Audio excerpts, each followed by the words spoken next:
am so excited to talk about today's topic because of my rep sheet. And what is my rep sheet? Listen, I have never ever unblocked a person in my entire life. I have never spoken to someone I swore to never speak to again. I have never ever reconnected with somebody I intentionally cut off or walked away from. Ever. And I'm not saying this to brag. I'm not saying this to make you feel bad or to make myself feel superior. I'm saying this to give you context so that you know exactly where and from whom these ideas I'll be talking about today are coming. Okay?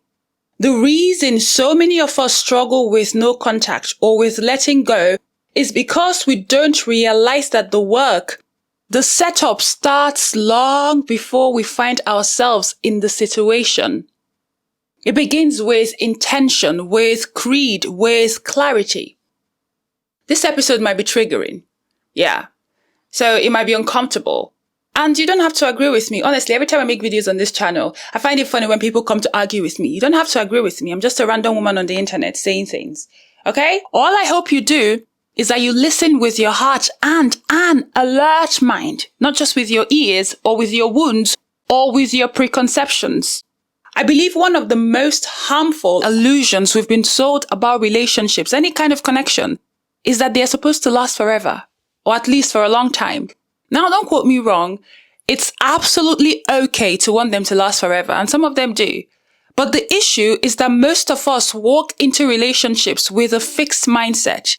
We've already assigned the person a long-term role in our lives. We've already cast them in our future. We don't even realize we're doing it. What that means is that we start projecting our dreams and desires onto a specific identifiable person. So when the relationship ends or is cut short for whatever reason, we can't cope. We can't let go. Why? Because we are not just mourning the loss of the connection. We are agonizing over the death of a future version of ourselves, a dream that now feels impossible. But in my opinion, my very, very humble opinion, your dreams should never be attached to specific people. There are billions of people on this planet. The only name and face that should be directly connected to your dreams is your own. Everything else, everyone else should align with values, with creed, with behaviors that match the life you want to live. Say, for example, you want to hold traditional 9 yards, a romantic relationship, or a family, a white picket fence somewhere.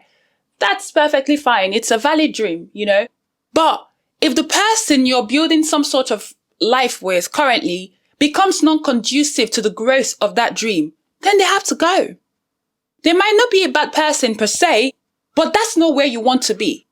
They no longer fit the vision you have for your life. You have to make space for one of the other 8 billion people who just might.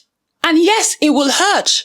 You are allowed to cry. You are allowed to feel everything, but you should never feel like you've disappeared. Your dream didn't die. You didn't die. This is exactly why I would never fall for the propaganda that tells you to give yourself to another person. I give myself to you wholly, completely, especially for women. We are socialized to believe that it's noble, that it's normal, but no. I believe in holding on to myself. I let other people experience me. I let them feel me. I let them share space with me, but I do not give myself away. I belong to no one but myself. Too many of us are out here sacrificing ourselves in relationships, and then we wonder why, when they end, we feel like we've vanished. It's because we did. You keep disappearing. You keep letting someone who isn't you walk away with your essence in tow. So what is the remedy? Number 1, see people as experiences, not possessions. People only belong to themselves. It is a privilege, mundane, yes, but nonetheless, it is a massive privilege to share space and connection with another person. We are all deserving of community, but we are not entitled to it. This is why I will always laugh at and honestly feel intense pity. Sadness. Weird sadness for people who take other people for granted. If you have any kind of relationship with another person, whether it's for a week, a month, 10 years, and it's life-giving and safe while it lasts, then all the parties involved are participating in a living, breathing blessing, not an entitled lot, not a guarantee. Let me give you an example using one of the most important relationships in my life. I have known my best friend since 2011, okay? And even though she literally feels like a physical part of me, she feels like a limb. We don't assume we'll be in each other's lives forever. We would like to be, I hope we are, but we are not under the illusion that we can control time, reality, or the unknown variables that might touch our relationships. We are not deluded into thinking that it's utterly impossible for something to happen at some point in our future that could separate us. We talk about this sometimes. We talk about what we're going to do if that ever happens. So what do? We try to make choices, intentional ones, in our connection that will maybe keep us in each other's lives for as long as possible. We focus on what sustains us in the season we're in. We take our friendship day by day, season by season, value by value. We check in and we grow together. And we hope, deeply hope, that we get another year. And when that year comes, we work towards another. That's how we love. When you enter relationships with the awareness that they could end, not from fear or anxiety, but out of respect for the circle of life, you become someone who can truly honor the purpose, the life cycle, and the reality of your connections. You remain conscious in how you treat people. I think of it like marriage and divorce. I'm Nigerian, so I was raised in a culture where divorce wasn't and shouldn't be an option. But you know what I learned from that, yeah? I learned that the healthiest relationships are the ones where people don't have to stay. They can stay if they want to, if they choose to, but they aren't bound by shame, expectation, or duty to do so. I don't personally aspire to marriage, but if for any reason I ever choose to marry, I'd be entering that marriage with a prenup and a complementary awareness that divorce is an option. Is it the first option? Probably not. But there are certain things that might make it the only option. And that is regardless of how I feel about the person. Why? Because I have non-negotiables. This is the mindset you need if you want to honor the season of letting go. Ask yourself, what is your reason? Why are you going no contact? Why is the relationship ending? People don't just end relationships. There's a reason it's ending. The number of people I've seen use no contact, use silence, blocking people, separation, and all the other things that people tend to do as a way to punish somebody in a relationship, as a way to manipulate, to get attention, or to force a change. It's astonishing to me. I can't believe it when people are like, oh yeah, I'm not talking to them for 2 weeks. And then you wonder why you can't uphold real boundaries when you actually need to implement them. Be honest with yourself. If every time you're upset with a person, you block them, or you cut them off, or you give them the silent treatment until they come and beg, or they do what you wanted, or they cry and tell you how much they like you. Listen, my darling, that's not setting boundaries. That's emotional immaturity. Hell, it's abuse. It's instability, okay? You don't punish people you care about. You communicate. You can ask for space to think, clearly identified space with dates and time included. The other person on the other side should not be confused, wondering if you died. Blocking people and playing games, petty games, is emotional abuse. I am sorry. So of course, letting go is hard for you because the actions that are usually needed in the real process of doing so have been gamified by you. If that's how you begin, that's the pattern you will keep. You are teaching yourself to take boundaries lightly. The reason I have never unblocked a person whom I have blocked is because I don't just block people for the fun of it. For me to block you, you are either spam or I genuinely consider you a threat to my life. And if you've been on this channel long enough, you know that for me, people who are threats to me aren't just people who can physically harm me. If I clock any malicious, you know how Justin Bieber was clocking things? If I clock any malicious intent toward me, if you try to murk my light, if you nag me, If you try to abuse or manipulate me in any way and I find out, because sometimes, we don't be knowing at least for a few weeks. The minute I find out, whether it's by mistake or by error, you did not know when you did it. I don't care why you did it. Take that up with your therapist. If you don't believe in a therapist, I don't know, with whatever gods you serve. I will revoke access to me. I will block you everywhere, delete your number, delete everything. If I see you on the road, I will walk past you. Yes, I am that extreme. Yeah, I am that extreme. I will act like I've never met you. And if someone said, that, I'll say, I don't know. Me? I've not seen that person in my entire life. You know why? Because I am not under any illusion or delusion that I am immune to the effects of abuse. Some people come out here in these streets and act like they are immune to sins. I am not immune, no. I know that I am not immune. I am a human being just like you. That's why I do my best. No matter how much you work on yourself, how smart you are, how much you love yourself, how much you see yourself, if you stay in a situation where the people around you are bent on destroying you, my darling, you will be destroyed. I do not allow things to kill me slowly. That is why I am extreme, proudly. I am very strict. I am a bulldozer when it comes to my boundaries.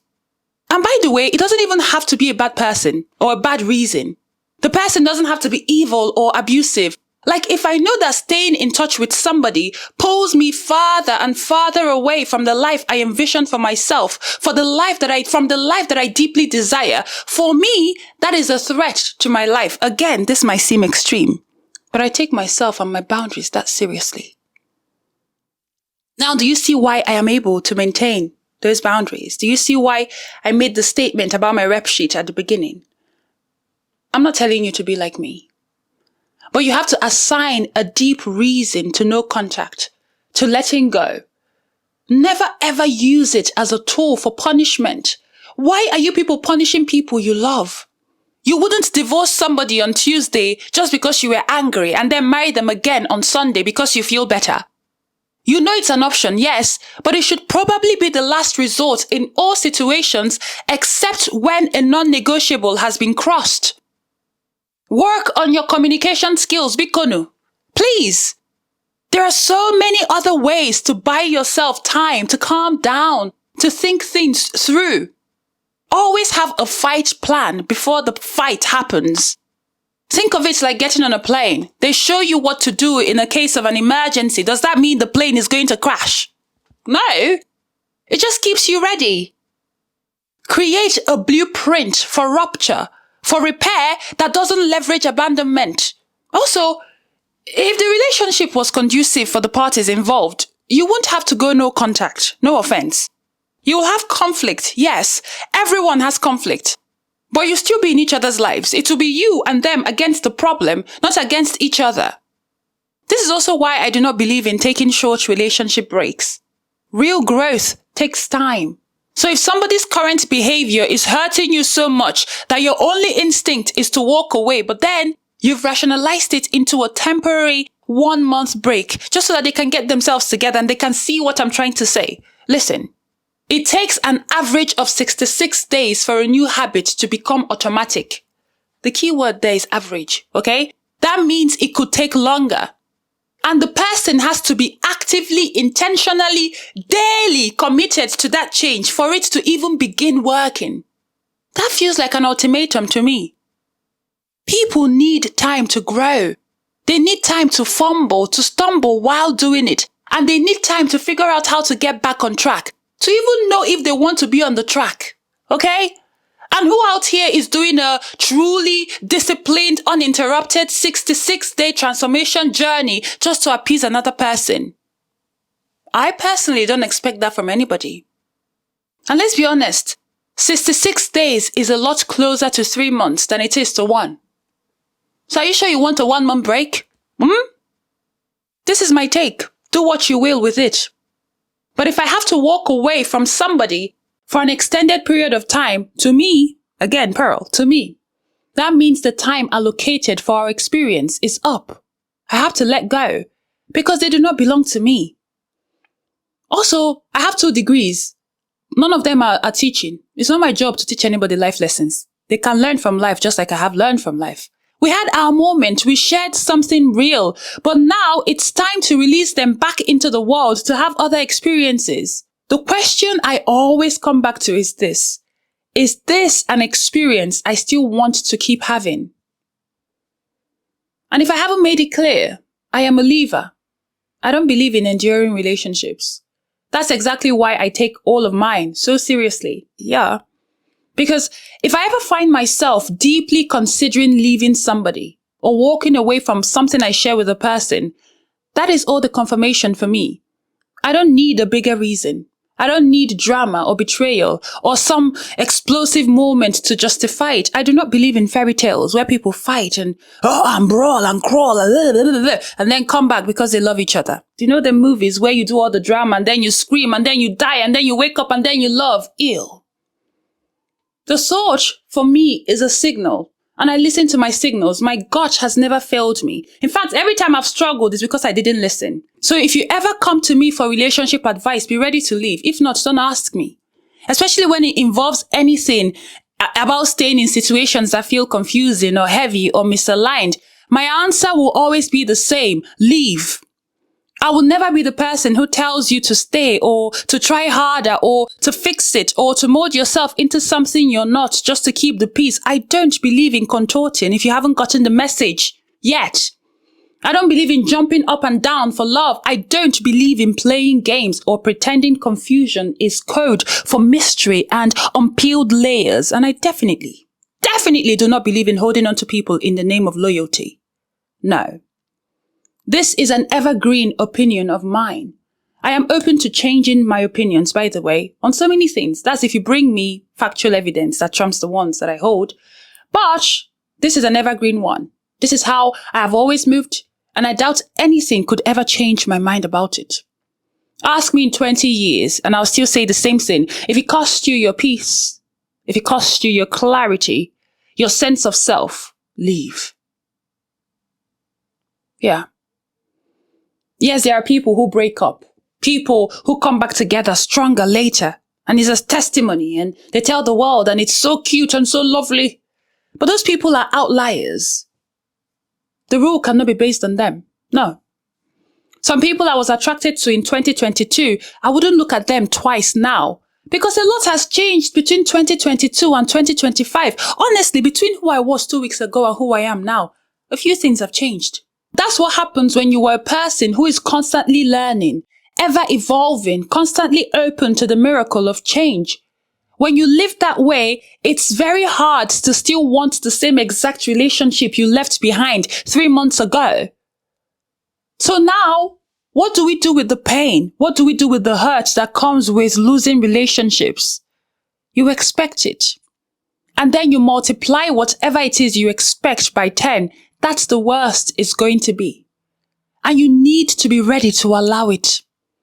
Imagine what would happen if we actively made space, plans, and rituals for sadness, for anger.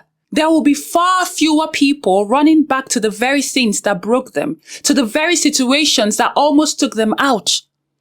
I have a chunk of these rituals in the grief chapter of my workbook. Remember, there was a before them, and there will be an after them. The pain you feel is not a signal that you made a mistake. It doesn't mean you should go back. It's not even necessarily a reflection of how much they meant to you. Like I said earlier, when relationships end, many of us are mourning more than just the relationship itself. So figure out exactly what it is that is tearing you apart. Maybe you gave too much of yourself. Maybe it's the perceived loss of time. Maybe you're deeply angry and disappointed in yourself. Maybe you feel abandoned. So ask yourself, is it really the person? Everything I'm feeling right now, is it really the person? Is it all about them? Or is it the fantasy? Is it the fear of loneliness? Is it things that I feel like I've lost? Is it the loss of who you thought you were when you were with them? You feel pain because you are human. I personally don't believe that any relationship is a waste of time. There's always a lesson there. That's if you're willing to see it. You will keep repeating a pattern. You will keep doing the same exact thing until you learn the lesson and then apply it so that you can finally move past it. And if you feel abandoned, it only means one thing. You abandoned yourself in that connection. This is the case for so many of us with abandonment wounds. There's actually a term for that overwhelming pain, that overwhelming fear and shame that we feel when that wound is triggered. It's called abandonment melange. This can be such a mortifying experience, but if you know to expect it, listen, this is what you have to do. Expect pain. If you know to expect it, you can ride it out. So often we look for ways out of pain because we assume that the intensity means something sinister, but it's not. The reality is this: fully able-bodied adults cannot be abandoned. Nobody can desert a grown-up. They can walk away, they can let go of your hand, and yes, you are allowed to be angry, disappointed, hurt, but it's not abandonment. You are not stranded. And if you feel like you are, then there's work to be done there. Your focus should be on healing those abandonment wounds, your inner child healing work. I have a video on that. If you have access to therapy, please bring it up with your therapist. The reason I believe in actively making space and creating rituals for sadness is this: grief takes however long it needs to take. You cannot control it, no. But you can control how much of that time you spend wallowing. How much of that time you spend aimless. So for example, you may allow yourself 2 weeks to wallow, to feel completely helpless and bereft, to do absolutely nothing. But after those 2 weeks, you decide that you're going to start taking active steps towards reclaiming your own life. Okay? Maybe you pour all that pain into that project you've been putting off. Maybe you use this opportunity to reflect on what you learned about yourself in that connection. The things you may not have done right either. None of us are perfect. If you're perfect, I feel bad for you. Honestly, I wanted to say if you're perfect, good for you, but no, if you're perfect, you're struggling. Alright? So you reflect on what you may not have done right either, and then you come up with a plan for the way forward. Are you still grieving? Yes. Have you taken control of your life? Also, yes. Multiple things can be true at the same time. Do you know what love runs on? Creative energy. I don't know why I just got emotional. I don't know why I feel teary. But love runs on creative energy. So when somebody is cut off from you, there's suddenly this extra energy floating around. What will you do with it?